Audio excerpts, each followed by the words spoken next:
21-р сургуульд дахин одоо үе тэнгийн дээрлэл боллоо гэдэг мэдээлэл явж исэн. Стандарт пиццагаа идмэд гэл бүр ингээл ойрлж харлаа те. Энэ ингээ миний ажил биш юм уу? Миний хөдөлмөр биш юм уу гэл бүр ингээд амар ойрлоод би яагаад энэ талаар ярьж байгаа вэ гэхэлэр би яг энэ постныхонд комментиг уншаад бүр гэж бодсон заяа. Яг би ингэж хэлээд бас маш олон хүмүүсээс бас ингэж хараалгуулах байх л та. Гэтэ надад бол тэрэн дээр гэж боддог. Сайн хөрх хүмүүс минь бүгдээрээ шинэхэн бичлэгээрээ уулзж байна. За та эдэр маань сонин сайхан юу вэ? За надаар гэх юм бол би яг өмнөх бичлэг дээрээ би таталцлын хуулийн гой сургалтанд сууж байгаа. Тэгээ цаанаасаа эрэг болоод бүр маш гоё болоод байгаа гэд ярьсан шүү дээ, тэ. За тэгсэн чинь нэлээд олон хүмүүс над руу холбогдож орж ирсэн байгаа. За үүнээс гадна миний яг тэр бичлэгний доор бас олон хүмүүс ингэж сургалтын талаар мэдээлэл авъя. Сургалтын талаар ингэ хэлээд өгөөч. Ямар сургалт юм бэ гэд асууад байгаа байхгүй. Би тэгээд яг энэ асуудал дээр яах вэ гэж бодож байгаа.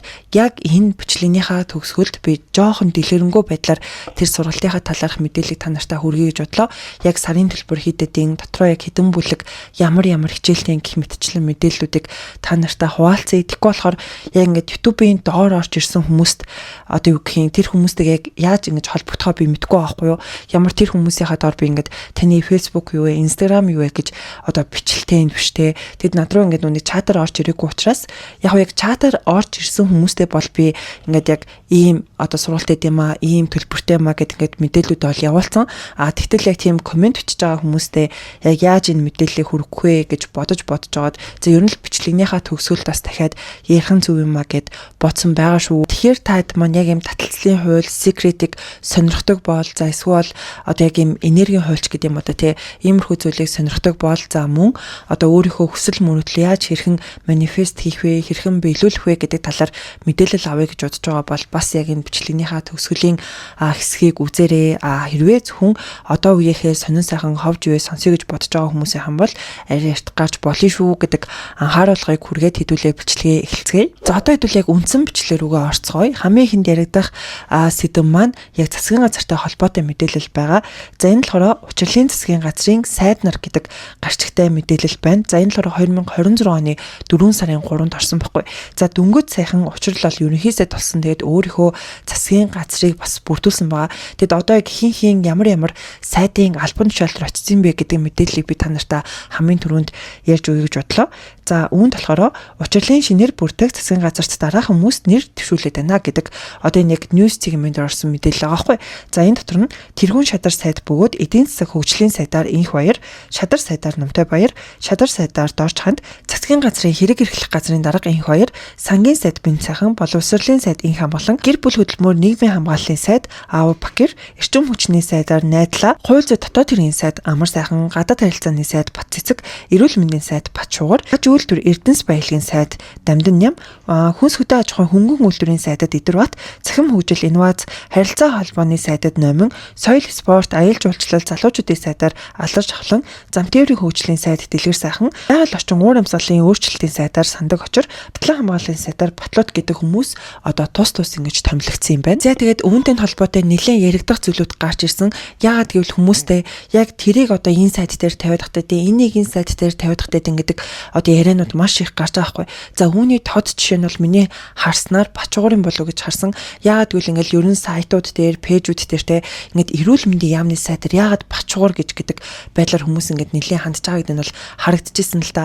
Яагаад гэвэл ингээл Бачуурын ингээд одоо яриа өгсөн ярилцлагууд за тэнгуүтэ хэлж исэн үг, зураг гэл одоо ингээд Facebook дээр бүр маш их гарч ирсэн байгаа. Хэрвээ та хэд маань Facebook ашигладаг бол айл хизээний харсан байх гэж бодож байна. За тэгээд ер нь ингээд хүмүүс нэлээд дайраад байх шиг байхаар нь би бас ингээд тайлтаж харлаа л та. Бүгдээрээ ер нь ингээд Бачуурын эсрэгтэй ингээд түүнийг эрүүл мэндийн яамны сайд болгосонд ингээд дургу байгаа болов гэд харсан чинь бас нөгөө талдаа дуртай хүмүүс ч байгаа юм байна. Ер нь бол Бачуураа ингэж дэмжиж байгаа хүмүүс байна. Бас яагаад ингээд тэ мэрэгжлийн биш хүн ингэж тавьж байгаа юм бэ гэж харж байгаа ч хүмүүс байгаа юм байна. Ер нь ингээд хоёр талтай хандж байна гэж та хэд маань ойлгож болно. Мөн яг энэ асуудал дээр улсын хурлын гишүүн Цэнгүүний нэг яриа сайтууд дээр ороод олон хүмүүсийн анхаарал хандалтыг аваад бас хүмүүс нэлээд дэмжиж байгаа гэдэг нь бол харагдчихсан. Яг үүн дээр Цэнгүүн гишүүн юу гэж ярьдаг вэ гэхэлэр учрал ерөнхий сайдыг одоо ингээд баг бүрэлдэхүүнээ бүрдүүлэхдээ өөрөө юм залуу хүн учраас ингээд эрс шинжил хийгээд ингээд ажиллах юм болов уу гэсэн чинь яг энэ одоо бүрдүүлсэн байгаа багийг нь хараад ер нь танаа засгийн газрыг би бол ингээд дэмжиж чадахгүй юм байна гэдгээ ингэж ойлголоо гэдэг байдлаар ярьдаг байхгүй. 2019 оны үндсэн хуулийн нэмэлт өөрчлөлтийн үзэл санаа бол хэрэгжих болоогүй юм байна гэдгийг өнөөдрийн томилгооноос ер нь бол харж байна. Тэгэд энэ асар харамсалтай л байна л да. Учир нь ерөнхий сайдыг өөрийнхөө баг бүрэлдэхүүнийг бүрдүүлээд бас залуу хүний хувьд эрс шинжилэл хийгээд ажиллах болов гэдэг хүлээлттэйгээр таныг ерөнхий сайд болохыг дэмжсэн. Гэхдээ энэ баг бүрэлдэхүүнийг хараад бол танаа засгийн газрыг бол дэмжиж ажиллаж чадахгүй байна гэдэг дүгнэлтэнд бол хүрч байна.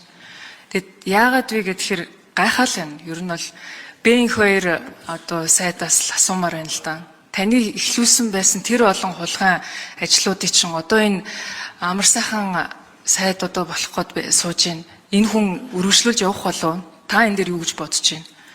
Бас ингээд 5 жил тасралтгүй ажилласан жавхлан сайд маань ажиллаа өгч байгаа юм байна. Тэгэд өргөжлүүлээд ажиллах хүн ядахтаа нэг санхүү баланс уншаад чаддаг мэрэгжлийн туршлагатай хүмүүсүүд энэ Монгол Ардын нам дотор байдаг юм уу гэдгийг би бас гайхаж байна. За Чойжилсрын сайд маань ажиллаа өгсөн дээр бол баяртай байна. Одоо ингээд даргаландаа болондоо гээд станц дээр авчираад ном уншуулаа суугаад идэг байдлаасаа нэг гарах болов уу гэдэг бол хүлээлт үүсэж байна. За одоо бүгдээрээ дараагийн ярих сэдв рүү орцгоё. За энэ сэдв нь зариг цэгийн мөний үүсгэн байгуулагч сэтгүүлч өнөр цэцэгтэй холбоотой мэдээлэл байгаа. За түүнтэй холбоотой ер нь хэд хэдэн мэдээлэл гарч ирсэн. За хамгийн ихэнд яригдах зүйл нь гэх юм бол яг дөнгөж саяхан зариг цэгийн мөний 9 жилийн ойн баяр бол болсон билээ. За тэгээд сэтгүүлч өнөр цэцэг яг энэ ойн баяраа тохиолдуулаад төрийн ордноор ингээд яваад гишүүдэд болон ажилтнуудад цэцэг тарааж явж байгаа гэдэг нь бол харагдчихсан. За тэгсэн чинь яг Дэнс цэгийн мөний үүсгэн байгуулагч сэтгүүлч шинэ хоёр яг энэ өнөр цэцэгт одоо хандсан те нэгэн постыг өөрийнхөө хувийн аккаунт дээр бол оруулсан байгаа.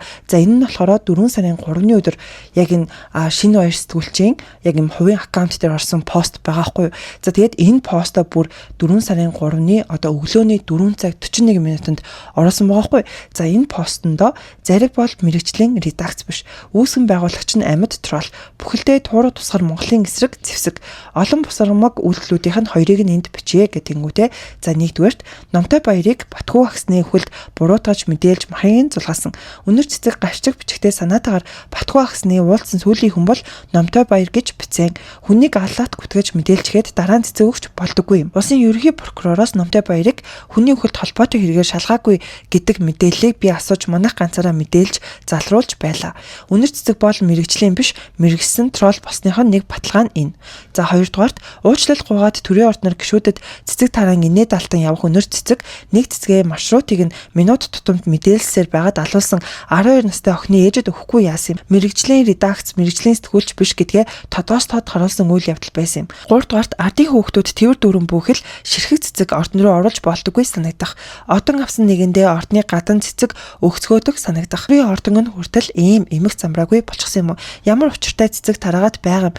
Яаж ингэж олныг нэвтрүүлв? Хин шүүрв? Төрийн эрх барьж буй бүх хүн төвлөрдөг ордны аюулгүй байдал талаас нь хараад цэцэг оруулж болтгүй биш үлээ. Цэцгийг аллаат гүтээдэг алуулахад оролцдог мэрэгжлийн сайт, мэрэгжлийн сэтгүүлч гэж юу байх вэ? Зариг өнөр цэцэг бол нийгэмдний хортой трол. Хятадын коммунист намын дараа нарт заргийг уншдаг бүх хүний мэдээллийг нас хүүсээр нь хил цуухыг нь хоёр нүдэрээ харж гайхаж игдүүхүрч байлаа. Тэр цагаас хойш энэ хүн Хятадын цэцэг болж Монголын өнгөтэй өдтэй бүхэн рүү дайрсан.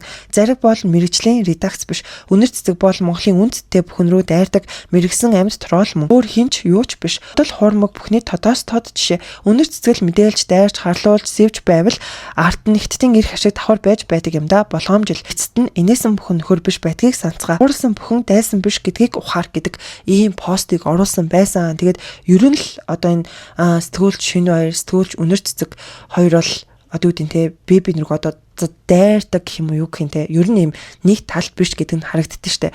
За тэгээд үүнд нь өнөр цэцэг сэтгүүлч ямар нэгэн хариу тайлбар ч юм уу пост ч юм уу тиймэрхүү ерөөсөө хийгээгүй байлаа гэдэг нь бол харагдчихсан. Өнөр цэцэгтэй холбоотой хамгийн сүүлд яригдах зүйл юу вэ гэх юм бол Ариун Заяа өөрийнхөө TikTok дээр дахин нэг бичлэгийг оруулсан юм байна. За үүнийг нь Бас цэгийн мэн шинэлэг гэдэг Facebook пэйж дээр энэ бичлэгийг ингээд оруулсан байхгүй. За үүн дээр нь болохоор яг тэр Ариун Заяагийн бичлэгийг ингээд оруулангуудаа дээр нь текст байдлаар өнөр цэцэг ариун зайг шүүхэд өгчээ гэдэг одоо текстийг бичээд энэ бичлэгийг ингэж нийтэлсэн байна. За тэгээд энэ бичлэг дээрээ ариун заяа болохоор яг юу ярьдаг вэ гэхлээр те одоо энэ зариг цэгийн миний сэтгүүлч өнөр цэцэг за тэнгуүтээ туг цэгийн миний сэтгүүлч ариун туулнаар одоо ингэ нөгөө одоо аавыг нь байх үед ээжийг ингэ давхаар болоод ингэ Шангрилагын гадаа хүлээж агаад тэгээд ээж нь гарч ирэнгүүтээ ингэ ариун зайд хэлсэн үг нь болохоор одоо энэ өнөр цэцэг ариун тул хоёр хоёулаа одоо ингэ бимбач ингэ нөхрөөсөө ингэ салаа удахгүй ингэ нөхрий чинь одоо ингэ алуулна ингэ ярьсан байгаа гэд ээж маань надаа ингэ хэлж ийсэн юм а гэдэг байдлаар тэр бичлэг дээр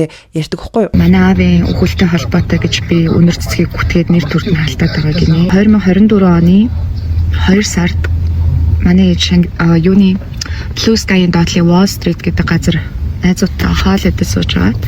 Тэгээ миний охин ээжигээ яриад авчгаа гэдэг тэгээ гадаа нь хүлээгээ сууж байсан. Тэгээ ээж ирчлээгээ хэлсэн чи ээж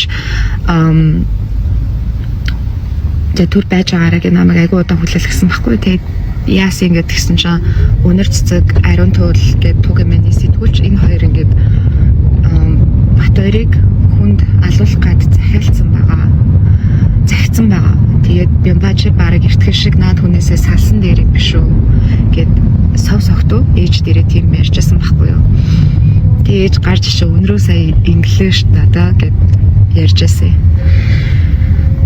Тэгээд би одоо өнрөө нэр хүнд нь халдсан тий олон нийтийн сүлжээгээр уучлалт гуйлгуулмаар байна гэж хэмжлэлийнхаа шаардлаганд бичсэн байна л да. Би тэгээ одоо манай аавыг алуулах гад хүнд захицсан байсан гэж ээжд маань хэлжсэн эмэгтэйгээс олон нийтийн сүлжээгээр уучлалт гуйх ёстой юм гинэ.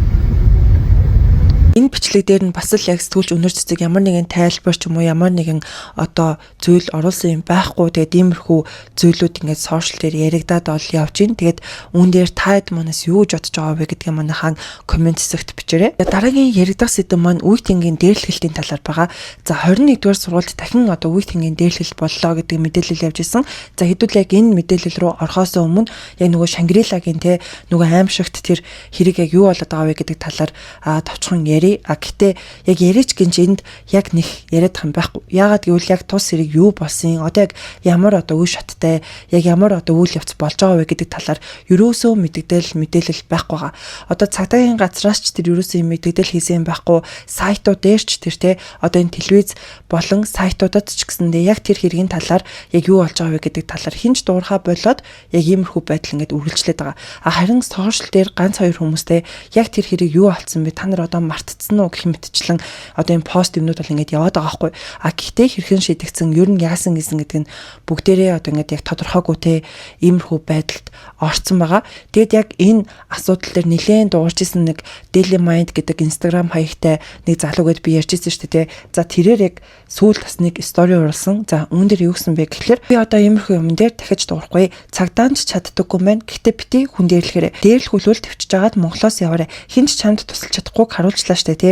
За ингээд хэрэгэн шийдэгцэнгүү замхарлаа та хүрхээ. Би гэтээ энийг шийдэхийн тулд хичээсэн шүү. Сүүлийн хөзрөө дэлгэлээ одоо дахиж юм ярихгүй баярлаа гэдэг нэг юм сториг бол хийсэн байгаа. Тэгээд одоо сошиал дээр ч гэсэн хүмүүс ер нь л яриад илээ л те. Тэр асуудлаа юу болчихвоо яг яач ваа гэд хүмүүс ярьж байгаа. Гэхдээ ерөөсөө тэр талаар мэдээлэл юм огт байхгүй байгаад байгаа. Энэ Шангрилагийн тэр хүүхдүүдийн нэг нөгөө Кна гэдэг нэртэй буюу Аз жаргал гэдэг нэртэй охин байсан шүү дээ те. Тэр охин болохоор 21 дугаар сургуульд сурдаг байсан. За тэгсэн чинь дахиад яг 21 дугаар сургуульд үеийнгийн дээрлэлт боллоо гэдэг ийм мэдээлэл гарсан юм байна. За үүнийг зариг цэгийн минийхэн сурвалжлаад 3 сарын 28-нд яг өөрсдийнхөө энэ Facebook пэйж дээр нэг юм бичлэгийг оруулсан байхгүй. За ингэхдээ 21 дугаар сургуулийн одоо захиралтай уулзъя гэд оцсон боловч захирал нь бол байгаагүй. Тэгээд нийгмийн ажилтнтай нь уулзаад одоо яг энэ үеийнгийн дээрлэлт дээр яг ямар арга хэмжээ авч байгаа юм бэ? Яг одоо юу болоод байгаа юм бэ гэдэг байдлаар ийм сурвалжлага ингэ хийсэн байгаа байхгүй юу? За тэгсэн чинь 10-ын Г ангийн нэгэн охиныг бас бусд нь ингэж нийлж аваад те групп чат нэгэд тэр охиныгоо бас ингэж дээрлэгсэн, биет нь халтсан гэдэг асуудал гарсан юм байна л да. Тэгэд яг нийгмийн ажилтных нь ярьж байгаагаар болохоор тэр асуудал бас л яг ингэж цагдаа дээр очиод одоо энэ асуудал ингэж шийдэгдэх гээд яг ингэ цагдаа дээр ингэж явж байгаа гэдэг байдлаар ярьдаг байхгүй. За тэнгуүдээ сургуулийн хувьд яг ямар арга хэмжээ аваад явж байгаа вэ гэх юм бол одоо ингэ эцэгчүүдэд нэм анхааруулга санамж өгөөд те одоо дахиж ийм дээрлэлт байхгүй шүү, дахиж ийм явдал одоо ингэ давтагдахгүй шүү гэдэг байдлаар гарын үсэг зурвал ажиллаад яг юм амлалт авч байгаа гэдэг байдлаар тэр нийгмийн ажилт нь бол ярьсан бэлээ. Одоо ер нь дээрлэхэл ах нь бол сануулаад зүгээр яваад байна. Гэхдээ сануулаад тэгээд эцэг ихтэй нь одоо ингээд сургалт семинарт хамрагдаад ахаад одоо ингээд үтэнгийн дээрлэхэлд үйлдвэл яах вэ ийхүү гэд бид хэд ингээд гар хөлийн өсөг зуруулаад амлалт бичиг ингээд авахуулаад яваад байгаа байхгүй юу? Үтэнгийн дээрлэхэлтийн журмыг танилцуулж байна. Тэгээд ингээд үтэнгийн дээрлэлтийн сануулах хуудас арга хэмжээнүүд хөтөлж байна. Өчигдөр болсон процессуудаа ингээд бүх хүмүүсээр нь ингээд амлалт бичиг өчүүлээд дахиж ийм асуудал гарахгүй байх тал дээр бид хэд ингээд анхаарал ажиллаж байгаа байхгүй юу? Тэгээд одоо тэр 10-ын гээ ингээ охин гэдэг байгаа тэр хохирогч охин бол одоо ерөөсөө хичээлдээ явахгүй байгаа гэд бол нийгмийн ажилт нь бол ярьжсэн. За тэгсэн чинь сэтгүүлч нь бас яг тэр аз жаргал гэдэг охины талаар ингээд асуудаг байхгүй. Тэгсэн чинь аз жаргал бол ер нь л хичээлээсээ хоцордог, тасалдаг, хичээлдээ сууж явахдаа ингээ хаяа ингээд унтаад өгдөг тийм хүүхэд байсан. Тэгээд ингээд яагаад ингэж байгаа юм бэ гэж асуухаар аав ээж хоёр ингээд хэрэлцэн, аав ээж хоёр ингээд хэрэлцэн болохоор ингээд холоос ирлээ гээл юу ингээд хоцроод ирдэг байсан гэх мэтчлэн тэр нийгмийн ажиллан ярьж байгаа гэдэг нь бол харагдчихсан. Яг ингээд харахаар хүүхэд бол яалтчгүй эцэг хийл тойл байгаа байхгүй те. Тэгэхээр одоо бүгдээрээ ингэж одоо хүүхдээ тэг инг гэхээсээ илүүтэйгээр өөрсдөө нэг өнгөх систем болов гэж бол хараад байгаа. Тэгээд өөрсдөө яг хүүхдүүдтэй тэр өвлгөр дуурайлал болох яг л тийм эцэг их байх хэрэгтэй байгаа даахгүй те. Тэгээд энэ сэдвийн хүрээнд гээд ярихад дахиад хэлэхэд та хэд маань яг хүүхдүүдтэйгээ ярилцах хэрэгтэй тий чи ингэ дээрлэх чинь үү дээрлгүүл чинь үү гэдэг байдлаар тий яг найз шиг хамгийн гол нь ярилцах хэрэгтэй байгаад байгаа. Тэгэхгүй одоо ингэ дахиад л үеийн тэнгийн дээрлэл ингэ яваад байгаа ч тий сая бүр ямар том тийм асуудал болсон байна гэтэл дахиад л ингээл нэгээ дээрлэхэл ингээд явж л байгаа байхгүй. Тэгэд энэ бол зөвхөн энэ сургуулийн хүрээнд ч гэдэг юм эсвэл зөвхөн тэр хүүхдүүд гүйлдэд байгаа гэдэг бол үг бол ерөөсөө биш. Яг л өөр газарч гэсэн одоо хин нэгэн бас аль хүүхдийг дээрлэж явах бас магадлалтай. Хин нэгэн бас ингээ хохироод тэ ингээд дээрлүүлээд ингээ дотроо маш том юм шахыг аваад тэгээд явчих ч бас магадлалтай байхгүй. Зүгээр ил гарч ирсэн нь энэ болохоос ш одоо ч тийм зүйлүүд бас байгаах гэж бол би бодож байна. Тэгэхээр хэдүүлээ бүгдээрээ гоё хүүхдүүдтэйгээ ярилцдаг, ойлгодог тийм эцэг байцгаая. За дараагийн ярих сэдв маань яг өмнөх саний яригдсан сэдвтэй жаахан ойролцоо. Гэхдээ яг одоо кейсийн хувьд одоо хүнийх нь хувьд бүр ингээд жоохон өөр бас юм сэдв байгаа юм наа. За хэдүүлээ яг яаж холбогдож байгаа вэ гэдгийг төгсгөлт нь яри. За энэ сэдв нь болохоор одоо фитнесийн багш тасгалжуулагч Саруул Хаттай холбоотой мэдээлэл байгаа. Хэрвээ та хэд маань бас л яг Facebook ашигладаг бол энэ талаарх мэдээллийг айл өвшөөний харчихсан байх гэж бодож байна. За хэрвээ ашигладаггүй хүмүүс байх юм бол яг сая сүүлд яг энэ Саруул Баттай холбоотой хоёр бичлэг бол задарсан. Задарсан ч гэх юм уу албаар ингэж тэр хоёр бичлэг бол хийж тавьсан.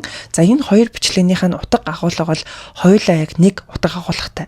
За тэрнийг яадаг вэ гэхэлэр нэг нь болохоор ингээд биеийн тамирын зааланд нэг залуу ингээд цуй идэж байгаа байхгүй. За тэгээд цуй идэж жингуут нь ингээл те очоод ер нь Саруул Бат чинь нэг тийм одоо зүйлээрээ гарч ирсэн шүү дээ тий.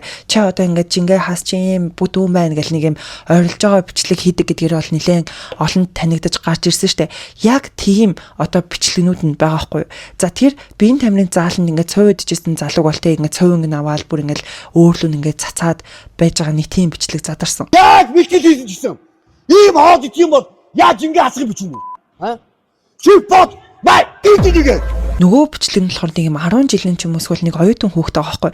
За тэр хүүхэд ингээд нөгөө төрсөн өдрөөрөө ч гэлүүдээ нэг юм пицца идсэн чинь чи стандарт пиццагаа идмэд гэл бүр ингээд ойрлж чарлаа те. Энэ ингээд миний ажил биш юм уу? Миний хөдөлмөр биш юм уу гэл бүр ингээд амар ойрлоод бүр ингээд ер нь ингээд жирийн хүн үзүүл нилээн одоо за жирийн хүн хин яг зөв үү буруу ер нь хүн үзэхэд нилээн эвгүй бичлэг заяа. Бүр ингээд тэр бичлэгийг үзсэн хүн жихнээсээ Саруул Хотыг ингэж үцэн ятгаар гэх юм уу жихнээсээ бүр ингээд дургу хүрхээр нэг тийм бичлэг бас ингэж задарсан байхгүй. Хэлсэн.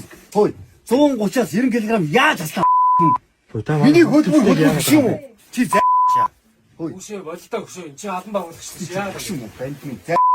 Танаа алан байгуулмаас хэлэхдээ. Хөөе өнөөдөр төрсөн өдөр чи боллоо пицца хийж болох юм уу? яагаад Ба чи нэг хэл. тагтаад хөөе Хүчиш. Дахиад идэх тэр юм дөө. Яг энэ сүүлийн бичлэгнийх нь гол утга агуулга яг юу юм бэ гэсэн чинь энэ нь болохоор яг тэр одоо хүүрүү ингээд дайраад ч юм уу да энэ ингээ миний хөдөлмөр гээд байгаа утгатай бичлэг ерөөсөө биш юм байна. За хамгийн гол утга агуулга нь болохоор одоо юм хүчирхийлэл өгүүлддэг хүн ингэж харагддаг шүү. Хүчирхийлэл бол ийм муухай харагддаг шүү. Тийм болохоор та нар одоо ингээ хүүхдүүдийнхээ хажуудтай бити юм гэр бүлийн хүчирхийлэл өгүүлдэж гэдэг хамгийн гол агуулга хамгийн гол ер нь мессеж нь энэс юм байна л да. За тэгээд яг энэ бичлэг тэгээ өөрийнхөө яг юм хувийн одоо тэр Facebook пэйж дээр тавьсан байгаа байхгүй. Тэгсэн чинь бусад сайтууд яг тэр нэг тайлбарыг ингээд катлаад тэр тайлбарыг нь оруулаагүйгээр зөвхөн одоо тэр хүүхд рүү ингээд дайрж байгаа те тэр амар орилж чаралж байгаа зүйлийг ингээд зөвхөн оруулаад ингээд хандлт авах гэж ингээд оруулсан байгаа байхгүй. За тэгсэн чинь хүмүүс ингээд саруул хот руу ингээд нилээн дайраал те чисто нэрмэрэ гэл ингээд бүгдээрээ уурлал нилээн дайрж байгааг нь бол харагдчихсэн. За тэгсэн чинь саруул хот дахиад яг өвөн дээрээ яг энэ бичлэгээ цацсан өдрийнхөө оройн нь одоо тайлбар байдлаар нэг бичлэг оруулсан байгаа байхгүй. Бацхан надаар амьсгалж гин үү? Наагаар үзээ ядаа аллаа та. Тэгээд яж чинь хідэн сайтууд нь чаавс явахгүй юмнууд нь тал бичлэг аваач тавьчих юм уу? Бүтэн бичлэгийг аваач тавьчихгүй. Хойно айгүй гоё гол мессеж нэсэн шүү дээ. Гэр бүлэрээ битгий муухай хэрэл дээрээ хүүхдийнхээ хажууд хэрэлдэж зодтолно гэдэг нь бол эрүүдийн хүчрхийлэгчийг бэлдэж ин гэж ярьсан шүү дээ. Хүчрхийл ямар муухай харагддаг энэ видеоноос үзэрэй гэж байна. Тэгэд яг энэ бичлэг нь маш олон хүмүүсийн анхаарал хандалтыг авсан гэдэг нь бол харагдчихсан л та. Яг тэр Саруул Батын өөрийнхөө одоо тэр Facebook пэйж дээр оруулсан бичлэгнүүд нь бол ингээд сая 300, сая 500 гэх мэтчлэн хандлтуудыг авсан байгаа байхгүй. Тэгэхээр бусад сайт, бусад пэйжүүд дээр орсон гэд ингээд нийт тоогоор нь харах юм бол те бүр үнэхээр олон хүнд хүрсэн гэдэг нь бол харагдчихсан. За одоо бүгдээрээ дараагийн ярих сэдв рүү орцгоё. За энэ сэдв нь мөнх тэмбэлтэй холбоотой мэдээлэл байгаа. За хэрвээ та хэд маань энэ хүнийг мэддэггүй бол те бараг сүүлийн 3-4 жил одоо ингээд өөрийнхөө сошиал хуудас дээр нэлээд идэвхтэй гарч ирсэн ийм хүн баггүй. За тэрээр бас энэ нүг шанааныхаа хэсэг ахуулаа гэдэг бичлэг хийж гарч ирээд бас олон хүмүүсийн анхаарал хандалтыг аваад явж исэн шүү дээ те. За тэгсэн чинь сүүлийн үед яг энэ хүнтэй холбоотой мэдээлэл дахин одоо олон хүмүүсийн анхаарал хандалтыг аваад яваад байгаа. За яг өмнө нь юунаас болсон юм бэ гэх юм бол тэрээр 3 сарын 28-нд нэгэн рилийг оруулсан. За энэ рил дээрээ болохоор уруул хийлгэлээ үнсгэд бэлэн гэдэг одоо ийм рил хийсэн баггүй. За тэгээд энэ рилийг нь бүр сая 300 мянган хүн үзсэн байгаа. За тэнгууд яг ингээл те яг юм одоо уруул хийх гэдэг ингээд сууж байгаа байдлаар энэ рилийг хийсэн байгаа байхгүй. За тэнгуудээ дараа нь 3 сарын 29-нд мэндийг хийлгсэн уруул гэдэг одоо бас гарчигтайгаар нэг рил оруулаад за энэ рил нь бүр сая 400 мянган хүнд хүрсэн байгаа байхгүй. Тэгэхээр бүр үнэхээр олон хүмүүс ингэж хүрсэн гэдэг нь бол харагдаж байгаа зү те. За тэгэл үүнээс нь болол ингээл хүмүүс бүр одоо пэйжүүд дээр ч тэртээ маш олон пост юмнууд бол ороод ингэж энэ хүний талаар бол яригадаад эхэлсэн. Тэнгүүтээ бүр хүмүүстэй 2020 онд юм байсан, 2025 онд ийм болсон, 2026 онд ийм болсон гэх тэнгүүтээ 2028 онд бүр ийм болно гэдэг байдлаар одоо ийм зураг оруулсан байгаа байхгүй. Тэнгүүтээ бас нэг миний харсан постн дээр болохоор те бас яг иймэрхүү байдлаар ингээд нүг өөрчлөлтүүдийг ингээд оруулаад явж гутаа хамгийн сүүлийн зураг дээрээ яг нүг эхнэрийн өрхийн гүбиний ээжийн одоо дүр байдаг шүү дээ те. Бүр тэр эмэгтэй шиг болгоцсон хүртэл тийм пост юмнууд бол ингээд явж исэн. За тэгсэн чинь бас яг Facebook дээр юм контент хийдэг те бас бичлэг нь олон хүмүүст хүрдэг энэ үнийг ягтаж тулга гэдэг Facebook хаягтай хүн байдаг шүү дээ те. За тэгсэн чинь энэ хүн бас нэг ийм зураг илүү нэг бичлэг оруулсан. За үүн дээрээ болохоор мөнх тэмбэрлэг хөөхөн хүүхэн болонгууд нь авч суунда гэж бодож би гэдэг одоо ийм утгатай нэг юм пост оруулсан байхгүй. За тэгсэн чинь энэ нь бас маш олон хүмүүст хүрсэн. Яг энэ пост нь 7000 одоо реакшныг авсан байхгүй. Тэгээ мэдээч хэрэг энэ пост ч юм бол нэг юм жок байдлын пост шүү дээ те. Тийм болохоор хүмүүс маш их юм хаахаа дарж байгаа гэдэг нь бол харагдчихсэн. Яг энэ постноос нь болоод зураач оргил бас яг энэ хоёр ингээд те эхнэр нөхөр юм шиг ингээд одоо мөнх тэмбэрлэг бүр ингээд яг хормын даашинцтай болоод ингээд зурцсан байгаа байхгүй. Тэгсэн чинь мөнх тэмбэрлэг өөрөө энийгээ 4 сарын 4-нд өөрийнхөө тэр одоо Facebook дээр оруулахдаа авч суучаад зодхоор царай байна гэдэг байдлаар тэр нүг тулгыг меншн хийгээд ийм пост оруулсан байгаа байхгүй юу. За тэгээд энэ хоёрын дараагийн пост нь гэх юм бол бас мөнх тэмбэрлийн Facebook пэйж дээр орсон. За тэнгүүтээ тулга бит хоёрын хөл гэдэнгүүт ингээд яг нэг юм хоёр ингээд зүүн талын хөл байгаа юм шиг тийм зураг бас ингэж оруулсан. За тэгээд эцэст нь мөнх тэмбэрлийн оруулсан пост гэх юм бол те ингээд миний энэ уруул одоо ингээд цагаан илам хүчрэх шиг боллоо гэдэнгүүтээ ингээд уруулан дээр ингээд юм гарцсан ч юм уу ер нь юм айгүй эвгүй болцсон нэг ингээд цайраад ингээд нэг эвгүй болцсон нэг юм бичлэгээ хийнгүүтээ ер нь ингээд цагаан илам ингээд хүрчлээ гэдэг байдлаар нэг юм бичлэг бас ингэж хийчихсэн байсан. Тэгсэн чинь хүмүүс үүнээс нь хамаарад яг энэ мөнх тэмбэрлэгийн юм бэ гэдэг асуултуудаас гарч ирсэн байгаа. За одоо энэ жишээлбэл мэдгүй зүйлээ асуу мэддэг нэгэнд байж л хараа гэдэг нэртэй Facebook групп байгаа хгүй. За үүн дээр уучлаарай үнэхээр мэдгүй болоод асууж байгаа шүү. Энэ хүнийг сая л мэдэж байгаа начиг хүн байна уу? Тэр бумтан гэж ойлгосон яг юу хийгээд баяцсан ямар ажил хийдэг хүн юм болоо гэдэг ийм пост ороод за энэ бүр 78 комментиг авсан байгаа байхгүй. За би тэгээд яг энэ комментуудаас ингээд ороод харсан чинь хүний нөөцийн ийм одоо агентлагтай тэргээр ингэж мөнгө олдгоо. За тэнгуүтээ өөрийн нэг юм юутай байгууламжтай тэрийгэ түрээсэлдэг. За бас гэрээч гэсэндээ ингээд айгуу гоё юм тохижуулсан ийм бизнесмен ийм хүн байдаг гэх мэтчлэн хүмүүс ер нь энэ хүний талаарх мэддэг зүйлүүдээ ингээд бичээд хоорондоо ер нь иймэрхүү зүйлийг бичсэн гэдэг нь бол харагдчихсан. За тэгээд энэ хоёртой холбоотой хамгийн сүүлд орсон пост гэх юм бол энэ Нягтаж тулгын Facebook дээр орсон пост байгаа. За үүн дээр болохоор өөрийгөө мөнх тэмбэрэл байна гэж итгүүлэн бусдыг залилдаг байж гэдэг ийм постыг оруулсан. За тэнгуүдээ яг энэ постных нь энэ өнгө одоо хим маяг бол яг сүүлүүд Facebook дээр нилээн явж байгаа. Тэгэл хүмүүстэй ингээд хүнийг залилдаг байж ингээд ингэдэг байж гэх мэтчлэн иймэрхүү пост юмнууд нилээн олон ороод явж байгаа гэдэг нь бол харагдчихсан. За тэгээд яг үүнийхээ тайлбар дээр болохоор ахыгаа ойрд арай л их Еврод байна уу да ККК гэдэг тайлбартаар энэ постоо оруулсан байлээ. Тэгээд ер нь л энэ хоёрын постод олон хүмүүст хүрээд те ер нь хүмүүсээ нэлээд хөгжөөж байгаа гэдэг нь бол харагдчихсан. Одоо бүгдээрээ дараагийн ярих сэдв рүү орцгоё. За энд миний нэг гэрэл унтарчлаа. Тэгтээ асуудалгүй байх гэж найдаж байна. За дараагийн ярих сэдв нь болохоор 16-наас хүрээгүй хүүхэдтэй цахилгаан скутер мопед худалдаа авч өгсөн эцэг гэхийг 100,000 төгрөгөөр торгоно гэдэг нийтлэл ээгүүр цэгмэн дээр бол орсон юм байлээ. Тэгээд яг энэ сарын буюу одоо 4 сарын 10-наас гадуур нөгөө нэг скутерүүд ингээд яваад эхэлдэг шүү дээ, нөгөө түрээсийн скутерүүд байдаг. Тэгээд тэд нар яг 4 сарын 10-наас эхлээд ингээд гадуур байршаад хүмүүс явах юм боломжтой болох юм байна л да. За тэгээд үүнтэй холбоотойгоор яг энэ одоо мэдээлэл одоо нийтлэл орсон байгаа байхгүй. За энэ дотор нь болохоор энэ сарын 10-ны өдрөөс буюу ирэх баасан гаригаас скутер, мопед, ундаг дугуй зэрэг 2 дугуйт тээврийн хэрэгсэл замын хөдөлгөөнд оролцож эхлэх юм а. Улмаар ундаг дугуйн замын цахилгаан скутер, мопед зорчих боломжтой. Хэрэв дугуйн зам байхгүй тохиолдолд зорчих хэсгийн баруун хөвөөгөр явах дүрмтэй бөгөөд явган хүний замаар цахилгаан скутер мопедыг явуулахгүй ажээ гэд. Тэгээд яг одоо явган хүний замаар зөвхөн явган хүн явна. Харин иймтэй 2 дугуйт хэрэгслэр явж байгаа хүмүүс машин замын хажуутлын нэгдүгээр нэгнээр явдаг болно гэдэг ийм нийтлэл мэдээлүүд бас ингээд ороод явж байгаа байхгүй юу.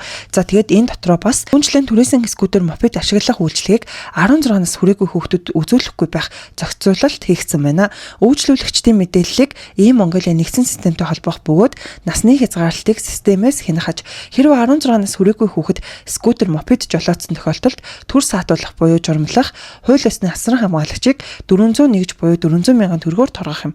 Мөн мотоцикл болон А английн тээврийн хэрэгслийг насанд хүрээгүй хүүхэд унаж замын хөдөлгөөнд оролцсон тохиолдолд эцэг гэхэд хариуцлага давхар тооцох юм байна гэдэг ийм одоо нийтлэл мэдээлэл ингээд ороод ол явсан. Тэгээд энэ дотроо мөн дахиад цикл болон А английн тээврийн хэрэгслийг насанд хүрээгүй хүүхэд унаж замын хөдөлгөөнд оролцсон тохиолдолд эцэг гэхэд хариуцлага давхар тооцох юм байна. Хэрэв эцэг эхчүүд 16-наас хүрээгүй хүүхэдтэй цахилгаан скутер мопед худалдаж авсан эсвэл өөрийн бүртгэлээр ийм Монголиа систем нэвтрэн хүүхэдтэй скутер түрээсэлж өгсөн тохиолдолд хүчлийн тухай хуулийн дагуу 101 жир буюу 100,000 төгрөгөөр торгох арга хэмжээ авахар болжээ гэдэг ийм одоо нийтлэл орсон байгаа. За тэгсэн чинь үүнийх нь дараахан буюу бас яг өнөөдөр зариг цагийн мен дээр бас нэгэн одоо пост орсон. Энэ пост нь болохоор скутер дуу авт замын 1-р нэгээр зорчдог болно гэдэг ийм мэдээлэл явж исэн. Тэгээд ерөн л дээ сүүлийн үед одоо юм явган хүний замаар скутер одоо юм дуу бол явуулахгүй гэд ийм мэдээлэл гараад байгаа шүү дээ. Яагаад гэвэл одоо яг ийм тээврийн хэрэгсэлтэй явж исэн хүүхдүүд явган хүнийг одоо дайрах, тэнгуүдээ тэр хүн нь одоо ингээд өвдөө, хэвтэрд орох, за бүр ингээд нас орсон тохиолдол хүртэл гарч исэн гэж байгаа хгүй. За тийм учраас яг энэ жилээс эхлүүлээд одоо ерөөсөө явган хүний замаар 2 одоо юм дугуйт тээврийн хэрэгсэл явахгүй. Харин яг энэ машин замын хажуулталд ийм тусдаа зам гаргаж өгнө гэдэг ийм одоо мэдээлүүд бас ингэж яваад байгаа юм байна. Тэгэд үүнийг нь та хэд манаас яг юу гэж бодож байна? Тэрийг манайхан комент хэсэгт бас бичээрэй. За одоо бүгдээрээ хамгийн сүүлд яригдах сэдв рүүгээ орж ийн. За энэ нь болохоор саяхан бодибилдинг фитнесийн хотын авар шалгаруулах тэмцээн болсон юм байна. За уг тэмцээнээр жүжигчин шүүдэр цэцэг бүр 3 төрөлд нь алтан медаль хүртээдтэй. Бүр ингээд нэг доор ингээд 3 алтан медалийн эзэн болсон гэдэг ийм гайхалтай баярт мэдээлэл бол явж исэн. Тэгэд энэ мэдээллийг бас л маш олон пэйжүүд, сайтууд бол мэдээлээд явж байгааг нь бол харагдчихсан. За тэрээр шүүдэр цэцэг өөр яг ямар постыг оруулсан бэ гэхлээр чимээгүй хөдөлмөрлөө цаг хугацаа бүгдийг харуулдаг. Бүх зүйлд талархдаг хандлага минь бүхнийг сэтгэлээсээ хийдэг зан чанарт минь өчигдрийнхөө биегээс өнөөдрийн биег илүү байлгах гэж хичээдэг хичээл зүтгэл минь бусдад талархаж бусдын амжилтанд чин сэтгэлээсээ алаад ташдаг зүрхэнд минь хин нэгнийг өөртөөгөө харьцуулж өрсөлддөггүй, хин нэгэнд ата хорсол сандаггүй, үнэн хөдөлмөр тууштай занд минь энэ бүхний нууц оршдгоо өөрөөрөө баргаж байна, өөртөө талархая. Энэ хүртэл өдөр бүр хөдөлмөрсөн энэ бие сэтгэлдээ мөргий. Өөрийгөө ялан дээлж үнэнтэйгээ нүгүр тулж илүү байгааг хүлээн зөвшөөрч сурсан цагт чи үүнийг мэдрэх болно гэдэг ийм пост ороод за бас энэ нь бүр 605,000 хүн яг энэ бичлэгийг нь үзээд за тэмүүтэ бүр 22,000 хүн яг үүн дээр нь ингээд реакшн дарсан гэдэг нь бол харагдчихсэн. Тэгэхээр үнэхээр мундаг байгаа зү тэгээд хэдүүлээ шүүдэр цэцэгтэй халуун баяр хүргэцгээе. За тэгээд үүнтэй холбоотой одоо нэг пост имийг ярьчаа тэгээд хэдүүлээ яагаад хамгийн сүүлд шүүдэр цэцгийг ярихаар болсон бэ гэдэг талаар мөн ярих болно. За яг нэг яригдах зүйл нь юу вэ гэх юм бол фитнес модель ануха яг энэ шүүдэр цэцэгт зориулаад бас нэгэн постыг оруулсан байсан. За тэгээд энэ болохоор ингээл яг энэ хоёрын хамтдаа авахсан л зураг байгаа хгүй те ингээд шүүдрээ бол ингээл одоо юу гэдэг яг нөгөө юм тасгал ямаа хийдэг болохоор үнэхээр гоё биетэй. За тэгсэн чинь ануха болохоор яг юм жирэмсэн байх үеийнхэн л зураг байгаа хгүй. Тэгэд би яагаад энэ талаар яаж байгаа вэ гэхэлэр би яг энэ постныхонд комментиг уншаад бүр гэж бодсон заяа. Яагаад ингэж бодсон бэ гэхэлэр одоо ингээл те хүмүүс ануухаа ингэж харвас жинэмсэн багт чинь те бүр ингээл өстө нэрэ тарган марган бүр ингээ бонтоочоод гэх мэтчлэн хүмүүс битсэн байсан. Нөгөө талаас болохоор энэ хоёр эмэгтэй чи хоёулаа одоо нөгөө гадаад нөхөртэй штэ те. Тэгсэн чинь хүмүүс яг л нөгөө гадаадын дэвсгэр бла бла гэл ингээл 9 шидэрээ хэлсэн байгаа байхгүй. Тэгээд энэ нь бол надаа үнэхээр таалагдаагүй. Яагаад гэвэл те бидгүй яхаа би ингээд яг монгол хүнтэйгээ суух хэрэгтэй ингэх хэрэгтэй гэдэг зүйлийг бол үгүйсгдэггүй. Гэхдээ бас амар ингээд хүн заавал ингээд монгол хүнтэйгээ суух хэрэгтэй гэдэг зүйлийг бас дэмждэггүй. Зөвхөн хүн ямар хүнтэй суух хэрэгтэй вэ гэхлээр одоо өөрийг нь хайрладаг, өөрт нь тухтай мэдрэмжийг төрүүлдэг те яг л энэ хүн юм байна гэдэг одоо шийдвэр дээр одоо эхнэр болох хүнээ нөхөр болох хүнээ сонгох ёстой гэж би боддог байхгүй. Тэгээд энэ хоёр эмэгтэй чи яг тийм үндсэн дээр л тэр одоо нөхрүүдээ сонгосон байгаа шүү дээ те. Түүнээс гадаад хүн байна уу яг ямар хүн байна гэдэг нь одоо биднэрт яг үнд ямар ч хамаагүй шүү дээ гэж би хувьдаа бодож байгаа байхгүй. Нөгөө талаас болохоор би манай монгол залуучууд жоохон арчаагүй байгаад байна уу да гэж боддог байхгүй. Яг бүгд гэж байгаа юм шилтэй үнэхээр одоо ингэж гэр бүлээ ингэж гоё авч явдаг одоо эхнэрээ хайрладаг халамжилдаг эхнэрээ тухтай байлгадаг ирчүүд бол байгаа. Гэхдээ ер нь дийлэнх нь аюу хэцүү надад харагдаад байдаг болсон. За би үнийг юунаас мэдсэн бэ гэх юм бол яг нөгөө төрөөд тэгээд төрсний дараах ээжүүдийн групп гэдэг группт ингэж уус ингэж хөсөөсөөг л орж байгаа байхгүй тий. Одоо яг хүүхдтэй юун дээр анхаарах хэрэгтэй вэ яах хэрэгтэй вэ гэдэг байдлаар ингэ мэдээлэл солилцох гээд оронгууд бараг л тэр групп руу ороод бараг сэтгэл готролд бараг орон заяа. Тэгэд одоо бас өөр нүг эхнэрүүдийн ертөнц гэд бас нэг групп байдیں۔ Тийш оронгот бүр бас л ингээд үнэн депрессний бүр ингээд үнэхээр ингээд өмнөөс нь бүр ингээд уур хүрээдэг байхгүй. Ингээд те ингээд эхнэрээ жаргалтай тайван авч явчихдаггүй ч эхнэрүүд амар зоддог. Тэгээ бараг дийлэнх нь араар тавьдаг. Бүр ингээ Монголын ирчүүд бол дийлэнх нь ингээд бүр тэр араар тавилт ингээд хэвийн зүйлч юм шиг те бараг тэгж хүлээж авдаг тийм болсон байгаа байхгүй. Тэгэхээр энэ нэмэгтэйчүүд чинь гадаад хүнийг сонгохгүй яах юм бэ те өөрийг нь хайрладаг, халамжилдаг, тухтай байлгадаг тэр хүнээ сонгохгүй гэд яах юм бэ гэж бол би хувьдаа бодоод байгаа. Яг би ингэж хэлээд маш олон хүмүүст хараалгуулаад бас загнуулах ахaltaа. Гэтэ үнэхээр миний одоо үеийн бодол бол тийм байдаг. Одоо эмэгтэй хүн зөвхөн Монгол гэхээс илүүтэйгээр өөрийг ингээд тав тухтай байлгадаг тэр хүнээ л сонгох хэрэгтэй байхгүй юу? За одоо манайхаа хэдүүлээ бичлэгнийхаа төгсгөлд ярина гэдэг одоо зүйлээ ярих чинь. Тэгээд би яагаад хамгийн сүүлд яг энэ шүүдэр цэцгийг ярьсан бэ гэхлээр яг хуу би шүүдрийг нэг бичлэгнээс нь сонсч ийсэн. Ер нь ингээд амьдралдаа хүсдэг зүйлүүдээ ингээд айгүйх манифест гэдгээ. Тэгээд тийм учраас юм тэмдэглэлийн дэвтэр бал хоёр бол үргэлж ингээд миний цүнхэнд явждаг, үргэлж ингээд хамт явждаг гэгээд тэгжсэн байхгүй. Тэгээд би одоо энэ манифест гэдэг зүйлийн талаар яг тэр сургалтынхаа талаар ярих байгаа учраас хамгийн сүүлд яг шүүдрийг ярьчаад энэ сэдвээ ярил илүү гоё юм байна гэж бодоод ингэж ярьж байгаа шүү. За тэгээд манай тэр сургалт гэх юм бол яг 3 6 9 одоо гэдэг одоо юм таталцлын хуулийн талаар ордог өгөөмөр заяа багшийн маань одоо юм сургалт баггүй юу. Тэгээд би өөрөө яг 3 сарын 10-нд элсэж ороод тэгэд намайг болохоор манай хадам ээж бүртгүүлээд нэг юм сургалт өгд юм байна. Та хоёр сонирх уу гэд манай нөхөр бит хоёрыг хэлээ. Тэгээд нэгийг нь яа эхний сарынхын төлбөрийг би төлөөд ингээд оруулж өгөө гэд амар хөөрхөн тэгж оруулж өгсөн баггүй.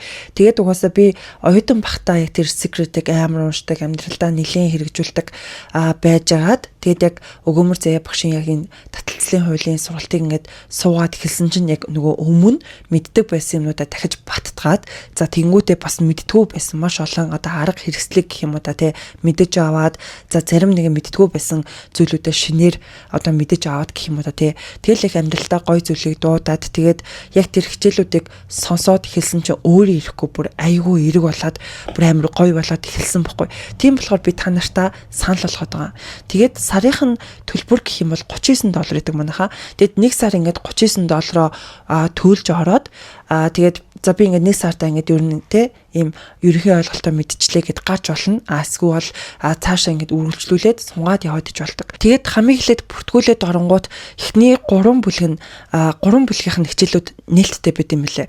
Тэгээд яг дараагийнхаа сараасаа бүлэг 4, бүлэг 5 гэдэг ингээд нэгдэд явдсан болов гэж би хувьдаа бодоод байгаа. Ягаад гэвэл би одоогоор нүг яг нэг сар бол болоогүй байгаа байхгүй юу. Тэгэд миний хувьд болохоор одоо эхний 3 бүлэг нээлттэй. За тэнгуүдээ бүлэг 1 6 илүү 7 хичээлтэйсэн.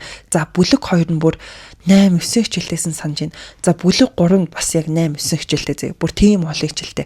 Тэгээд нэг хичээл нь цаг 30 минутаас 2 цагийн урттай хичээлүүд байгаа байхгүй. Тэгэл яг одоо дэлхийн ертөнц гэж юу юм? Дэлхийн ертөнц яаж үүссэн те одоо энэ од гариг хэрэгс галактик за тэгэл яг энэ сар марны талаар бол үнэхээр гоё ярьдаг заяа. Ер нь л та нар орчход зүгээр би ер нь бол маш олон хүмүүсийг ороод энэ талаар ингээ мэдээд амьдралдаа ингээ өөрийнхөө хүссэн зүйлийг манифест хийгээд өөртөө ингэж аваасаа гэж бол би хүсэж байна. Тэгээд ялангуяа энэ сургалтанд орж байгаа хүмүүс юм secret-ийг мэддэг те manifest-ийг мэддэг хүмүүс байвал илүү том давуу талтай. Гэтэ та хэд маань мэддэггүй байсан ч гэсэн яг эхнээс нь ахуулаад айгүй юм ойлгомжтойгоор маш гоёор заад юм билээ.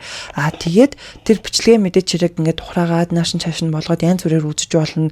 За тэнгуүдээ 7 хоногт нэг удаа ийм арга хэмжээнүүдийг хийдэгтэй уулан талхдаг. За тэнгуүдээ тэрэлж явсан байсан, агалгийн хийд явсан байсан. Би гэтүүр замжаагүй л яг дараагийн нэг уулзалтан дээр нь очие гэж бодоод байгаа. Тэгээ сая бас энэ хэд маань бүр 21 хоногийн ийм челленж зарлаад өглөө болгон ийм зааланд очиж ингэж үн төлбөргүйгээр бэлтгэл хийгээд бөөнөрөө гүүгээд хүрээлэн дээр очиод гүүгээд гэх мэтчлэн маш гоё зүйлүүдийг бол хийсэн бэлээ. Би ерөөсөө очиж амжаагүй яваад байгаа. Тэгээд удахгүй бас очноо гэж бодоод л яваад байгаа. Ерөнхийдөө дэлгэрэнгүйгээр ярих юм бол яг нэг иймэрхүү зүйлүүд байна. Тэгээд өөрчн тэр групп тэр гэх юм бол одоо бүх хичээлүүд нь хадгалаастай байдаг. Тэгээд 7 хоногт нэг удаа багш зүүмээр шууд ингэж зүүм хичээл бол ордог байгаа. Тэгээд тэр зүүм дээр хин нэгэн ингээд асуулт байвал те ямар нэгэн зүйлийг ойлгохгүй байвалч гэдэг юм уу да асуулт байвал илүү ингээд дэлгэрэнгүйгээр асууж бас болдог. Тэгээд хичээлүүдээ гүйлгээд эсвэл хурдлуулад удаашруулад гэдэг янз бүрээр үзэх боломжтой ийм хичээл бол байдаг юм а. Тэгээд одоо ингээд яриад хүчж байгаа учраас та хэд маань энэ сургалтын талаар мэдээлэл авъя гэж ерөөсөө бити бичээр манайха яагаад гэвэл би чатаар яг л энийг л ярина. Тийм болохоор та хэд маань яг энэ хичээлд ингээд бүртгүүлъя яаж бүртгүүлэх вэ гэх юм бол надаас линк аваад бүртгүүлж болно. Тэгээд яг энэ хичээлүүд нь бол яг School гэдэг нэг аппликейшн дээр байдаг. Тэгээд тэр аппликейшнээрээ бид нэг ингээд бүртгэлээ нэгээд ороод тэгээд хичээлээ үзээ явчихдаг гэсэн үг. Тэг би одоо бараг л өдөр шөнөгүй үзээд байгаа. Би урд нь болохоор нэг юм одоо за автекийн цаашаа те нүг ерөн л чихвч зүгээд юм сонсохороо би нөгөө гэрээ цэвэрлэх те ингээд угаалгын өрөөгөө цэвэрлэх хоолоо хийх аягаа бахта яг тиймэрхүү бичлэг юмнууд ингээд сонсдог байсан байхгүй. Тэгэд би яг энэ багшийн хичээлд орсноос хойш бүр одоо бүр байнга ерөөсө тэр өөр юм сонсгоо болоод бүр эндээ бүр ингээд донтоод те одоо амьдралтаа нүг гой дуудах юмнуудаа бодоод бясалгаад яг багшийн хичээлийг л бүр илүү их сонсдог болсон. Тэгэд хичээл болгон дээр маш гой шинэлэг гой зүйлүүд гарч ирдэг ч гэдэг юм уу да. За ер нь нэг иймэрхүү сургалт байгаа шүү манайхаа. Тэгэд би бол угаасаа яг сарынхаа хураамжийг байнга төлөөд бүр цаашдаа энэ хичээлүүдэд дахин тавтаад сонсоод явсаар л байх болно гэж өөрөө л бодоод байгаа. Тэгээд яг энэ сургалтын талаар өөр ярих юм юу лээ гэ одоо ингэж ярьсан чинь жоохон тулгамдаад байна. Тэгээд нэг бас ярих юм болохоор бид нар нөгөө бүгдээрээ мөнгөний блоктой байдаг гэдэг бол надад маш их таалагдсан. Яг бол бид нарыг жоохон байхаас тэ аав ээж нар нэг юм мөнгө олох гэдэг зүйл бол ингээд айгүй хэцүү юм шиг ойлголтыг өгч ирсэн шүү дээ тий. Тэгэл яг юм мөнгө олох бол айгүй хэцүү. Би бол хизээж баячихгүй тэр баян мөнгөтэй гэдэг хүмүүс ч юм бол юм нөгөө бизнес хийдэг тэр өөр л хүмүүс байдаг бах. Тэр баян айлын хүүхдүүд л баян болдог бах гэдэг ойлголттой байсан бол миний тэр ойлголтыг маш гоёор засаж өгсөн гэх юм уу? Маш ингээд өөрөөр харах тэр боломжийг нээж өгсөн. Тэгээд иймэрхүү сургалтууд бол байдаг. Үүнээс гадна бас нэрээ нэг том давуу тал нь юу гэх юм бол өгөөмөр заяа багш өөрөө нүг бодибилдинг фитнесээр хичээлдэг. Тэгээд тэр талын маш их мэдлэгтэй. Тэгэхээр нүг одоо уургийн талаар айн тэнгуүдэн тэр нүг бодибилдинг фитнесийн тамирчдын хийлэгдэг тарианы талаарч гэдэг юм уу да тэр талаараас айгүй гой зөвлөгөө өгд юм лээ. Тэгээд тэр нь надад бас маш их таалагдсан. Тэгээд би өөрөө судахгүй фитнес явъя гэж бодоод байгаа ч гэдэг юм уу да яг за иймэрхүү зүйлүүдийг одоогоор бол би сурч мэдээд цаашдаа суралцаад бол явж гинэ. Тэгээд та хэд мань хэрвээ сонирхч ивэл яг бүртгүүлэх линк авъя л гэж над руу бичээр манайхаа. Тэгээд угаасаа хэрвээ надаас сургалтын мэдээлэл авъя гэх юм бол би яг л энэ зүйлүүдээ л та нарт зүгээр текстээр бичээл явуулна гэсэн үг шүү. Тэгээд маш олон хүмүүс асуусан болохоор дахиад энэ бичлэг дээр ярихгүй болохгүй юм шиг санагдаад ингээд та нартаа ярьж өглөө. Ингээд яг бичлэгээ хийхээр ингээд амар ядарсан үедээ бичлэгээ хийгээд ярихаараа бүр ингээд нэг өгүүлбэрээ бүр дахин давтаад бүр маш их цаг авдаг байхгүй. Тэг өнөөдөр бол миний хувьд яг л тийм өдөр байлаа. Би нөгөө өдөр охиноо дааж унтаагүй. Тэгээд ингээд нэлээд юм хийж агаад ядарчихсан. Тэгээд өнөөдөр бол би бараг л нэрээ энэ жоохон ер нь л айгүй товч мэдээлэл байгаа шүү дээ тий. Одоо энэ бичлэг маань нэрээ өсрөөлний 30-40 минут л болж орох байхгүй. Гэтэл би бараг л 2-3 цаг ингээд суугаад ярьчлаа. Тэгээд айгүй ядарсан байлаа гэхгүй. За тэрч тэгээд хамаа ижүүдээ гэдэг шигтэй. За та нартай энэ удаагийнхаа бичлэгээр иймэрхүү зүйлүүдийг ярьж өглөө манайхаа. Тэгээд хэдүүлээ дараагийн бичлэгээрээ илүү сонирхолтой гоё мэдээлэл ярих байх гэж найдаж байна. Тэгээд хэдүүлээ дараагийн бичлэгээр уулзцахыг хүрэх хүмүүс минь баяртай.